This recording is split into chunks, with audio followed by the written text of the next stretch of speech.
לא מעט שכירים במשק זכאים להחזרי מס מהמדינה בשווי של אלפי שקלים. אבל הבירוקרטיה מייגעת וצריך למלא הרבה מסמכים, ולכן רוב השכירים מוותרים על ההטבות שמגיעות להם.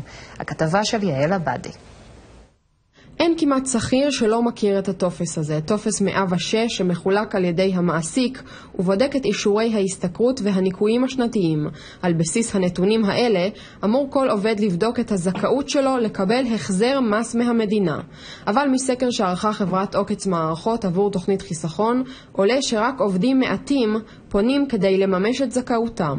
אף אחד לא מספר ששוכבים מיליארדים שמחכים לאנשים שיבואו ויבקשו את החזרי המס. המדינה לא יוזמת, היא לא קוראת לאף אחד, היא לא מפרסמת שמגיעים החזרי מס, ולכן לפי מחקרים שבוצעו, רוב השכירים בכלל לא יודעים שמגיעים להם החזרי מס. על פי הסקר שנערך בקרב כ-3,500 שכירים בעסקים קטנים ובינוניים, כמעט 9 מכל 10 עובדים במשק סבורים שהם לא עומדים בקריטריונים ולכן לא טורחים בכלל לבדוק את הנושא.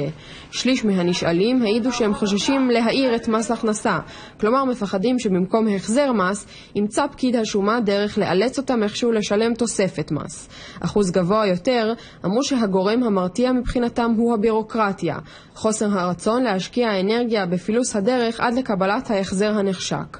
בענף הביטוח והבנקאות זה קורה פחות, ובענפי ההייטק, התעשייה והמסחר השיעורים גבוהים יותר. אבל שימו לב, בניגוד אולי לדעה הרווחת, להרבה יותר מאיתנו מגיע החזר מס. בדיקה שערך לאחרונה הייטק זון, מועדון הצרכנות של עובדי חברות ההייטק בישראל, שבחנה נתוני שכר של כ1,000 עובדים, מראה כמעט מחצית מהנזכרים זכאים לקבל החזר מס לשנים 2010 עד 2013. ומי שבכל זאת יאזור כוחות ואומץ יגלה שזה יכול להיות משתלם למדי. הסכומים שאנשים מקבלים כהחזרים מהניסיון שלי מגיעים לאלפי שקלים בשנה. אם אדם הולך ובודק את עצמו ומגיש בקשה להחזר מס למספר שנים, יכול להיות מצב שהוא יקבל על כל שנה 2,000, 3,000, 5,000 ו-6,000 שקל. אני עבדתי כ10 שנים כשכיר. לא היה לי מושג בכלל על האפשרות, בכלל לא חשבתי שאמור להגיע לי משהו ואיזשהו חבר הציע שכדאי לי לבדוק. זה היה בסוף סכום שעמד על כמה עשרות אלפי שקלים. בשורה התחתונה זו משוואה פשוטה מאוד. יותר מודעות לזכויות שלנו, פחות חשש מהבירוקרטיה המעיקה, ואולי, רק אולי, סכומי כסף נכבדים שיכולים לחזור אליכם בסוף התהליך. מי שהעמיד למחירה דירת יד